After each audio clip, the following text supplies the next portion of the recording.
Welcome back, everyone. Well, another brew day is under my belt, so let's go over it. So on this one, I did another dead ringer. So if you've been watching my videos, you know earlier in the year I did the Northern Brewer dead ringer. Now on that one, I did get all the grains from Northern Brewer and I brewed it on a brew in the bag.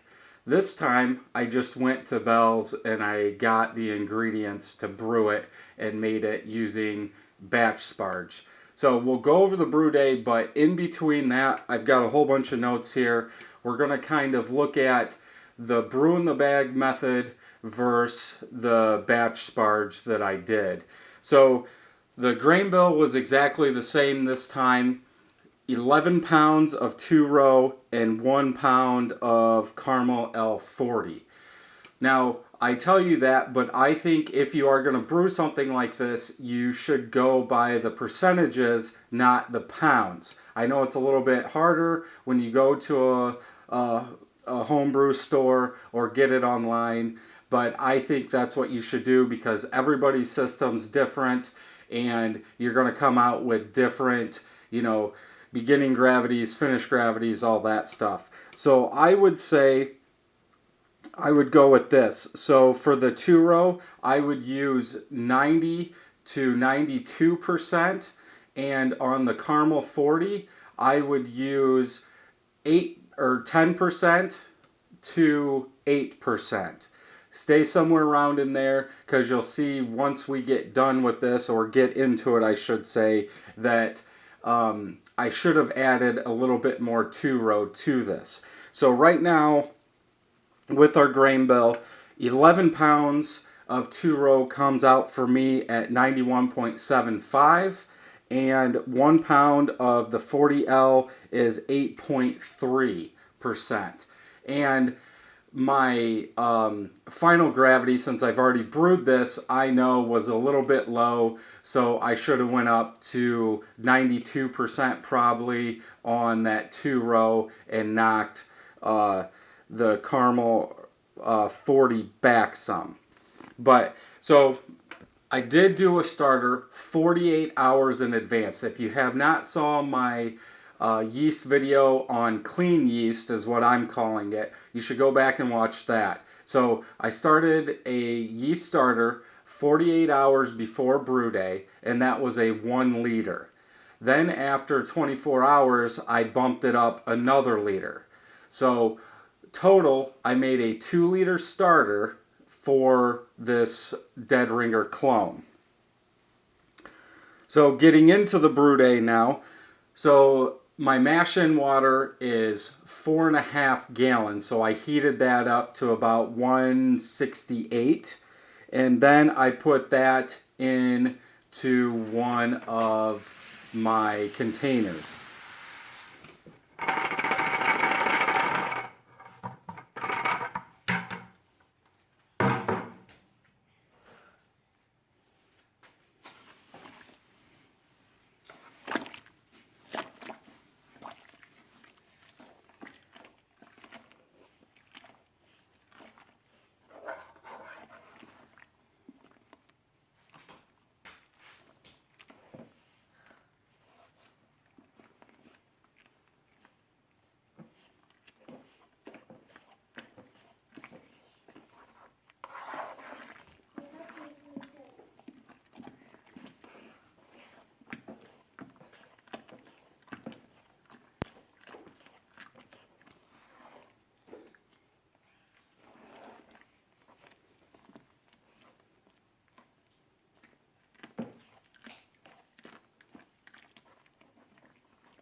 So once I had the water in there, I added all my grains, and our mash temperature for this is 60 minutes at 152 degrees.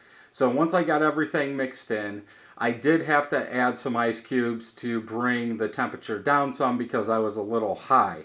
And I would suggest, if you guys are getting into all grain brewing, to do the same. You would rather correct your heat or temperature down than go up, because if you're too low and you have to add more water, technically your grist isn't going to be correct if you're following something like Brewsmith or another beer program.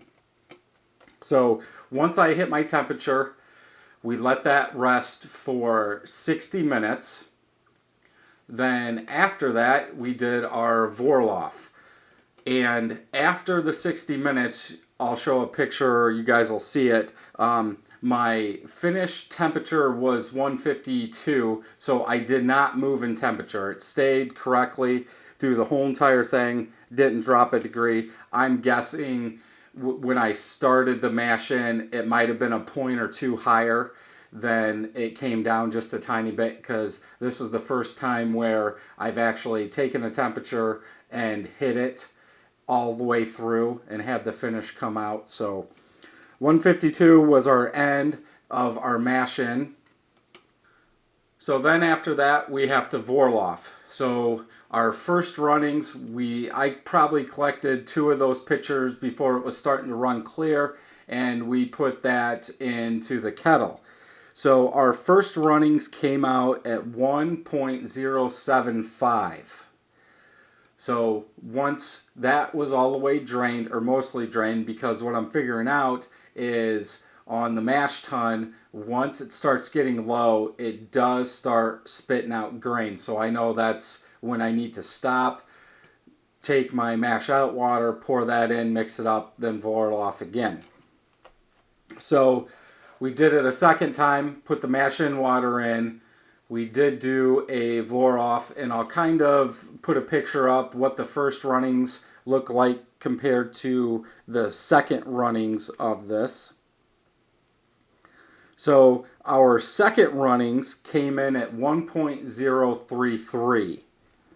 So once I completed the mash out, I ended up with about 7.75 gallons of water for my boil. So our pre-boil gravity was 1.044 once we collected all our liquid. Beersmith has my estimated gravity pre-boil at 1.044, so we hit that right on the head. So now it's time to boil our wort, bring it up to a boil, and as I say in almost every single video, when this is coming up to a boil, make sure you're watching it closely, because you can have boilovers pretty easy. As you guys are seeing, almost every single time it's going to come up to the top. Make sure you stir, or if you have a water bottle, you use that to keep the foam down.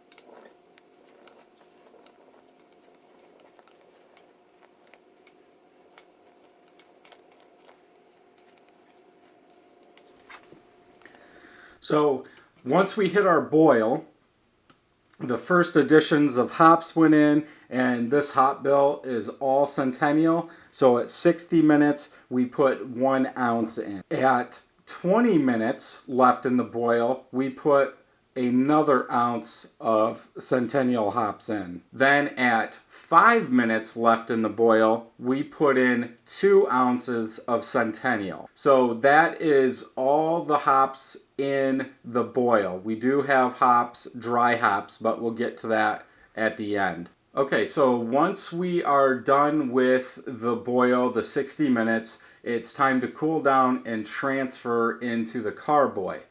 Once I had it transferred into the carboy all the way, I did take a gravity reading, and my gravity reading came out at 1.052. Now this is a little short, because Beersmith is saying I should be at 1.057.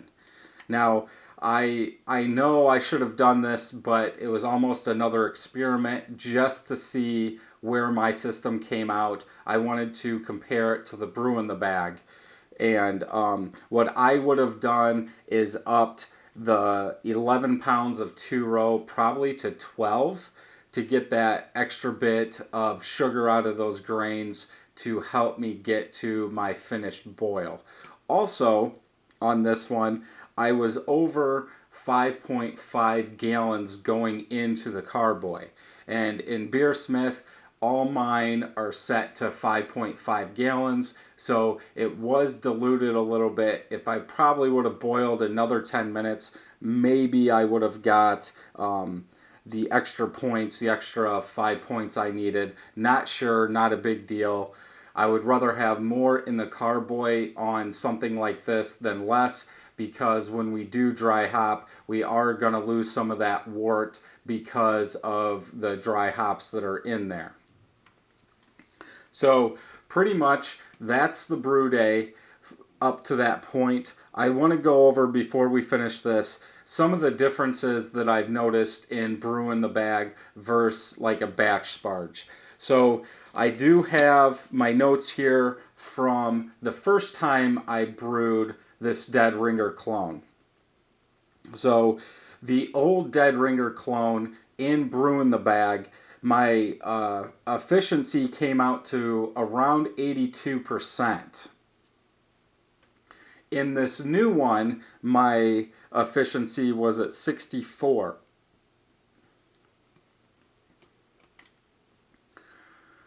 So I still have to dial some stuff in on the efficiency side to try and raise that, because I know that's probably average for a batch sparge or a fly sparge method, but I want to see that number come up, so I'll have to work on that.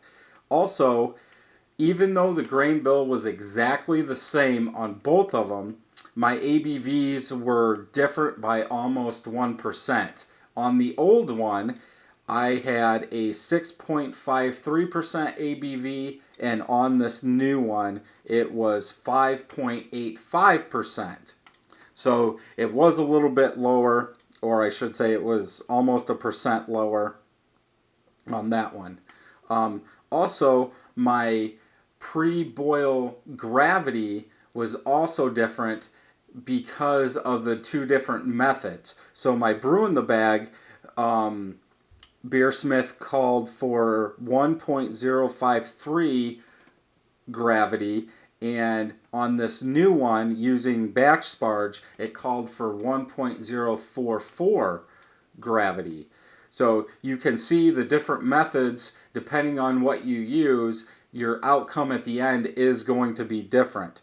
Now, could you get them the same? Yes, but you're going to have to adjust your grain bill and maybe your boil times to try and get those dialed in if you really wanted to take, like, say, the brew in the bag, what you did exactly, and move that over to a batch sparge. Also, my post-boil gravity was also a little bit different in the two. Not as much as the pre-boil, but it was different. So my brew in the bag post gravity was 1.060, where in the batch sparge it was 1.057. So 3 points different, but still it was different. So that's some of the different numbers that I got brewing it one way versus brewing it the other way. So I want to kind of get back to the grain bill like we talked about earlier. I think you guys should go for the percent of different grains in your grain bill and not by the weight, because as you guys can see, both grain bills are the same, but our numbers are coming out different. So if you're using brew in the bag or a different method and you switch, make sure you look at those percentages of the grains that you're using and not the pounds. Because if you use the percentages, you can tweak it a lot more to get that ABV to the same versus using the pounds in your grain bill. Okay, so to end the Dead Ringer clone that I made this time, and I'll put some pictures up, I actually put a normal airlock on this one because I didn't think it was going to, have a blowover, and I was actually wrong. as you guys are seeing in the video that I'm showing, I did have a blowover when I did check it. Luckily I got to it at the right time because it was just starting. The 3-piece airlock did have all the wort in it and it was starting to bubble over. So I replaced that with my tube and I let that go for 3 days until it was done. So we're going to let this ferment out 3 or 4 days and it should be done. I would suggest after the 3rd day, take the gravity reading, see what it is. On the 4th day, take it again, and if it's the same, you should be able to dry hop. So when we dry hop, we're going to dry hop with 1 ounce of Centennial again for 7 days. Then after that, we are going to keg it. And you guys can keg it how you want. A lot of people are different. What I did after I kegged it, I put CO2 on it. I then bled that off. I put more on it, shook it, bled that off, put more on it. And that's how I do mine. Now, we will not be having a review taste of this one because this one did go to the wedding and it is gone. I did not pour a bottle of it or a glass before we went. It was a very good beer. One tasting note that I didn't get this time was that soapiness, and I don't know how many of you guys have watched it, but I did send a bottle of this to Writer's Block Brewing, and he did do a review, and at the end he said maybe a off taste is in there, and I suspect that is from squeezing the brew in the bag and releasing some of those tannins. Now, when I did brew in the bag, half of the people said squeeze it, half of the people said don't do it, dump water on it. Well, I squeezed it. I did like the soapiness. If you go back and look at that review, so did Steve. So I'm not sure, you know, I can't compare them now because I don't have the original, but this new one that I made did not have the soapiness. Everybody liked it. The only thing that I would have changed, I would have upped the 2-row to get more ABV out of it. I think it needs to be a little bit higher. I think it's a little sweet when you're down around, what did I say that was? 5.85. I think it should be about a 6.5 beer. So the next time I make this, which there will be a next time, I will up my grain bill to get me to a higher ABV. So hopefully you guys like this brew day. Leave a comment if you have any questions. Have you guys brewed the same recipe on 2 different systems? If so, let me know what you guys came out with. Did you hit your same marks? Was one off compared to the other? Let me know. If you're new, don't forget to subscribe. Don't forget to like this video and share it so everybody can see it. And until next time, happy brewing.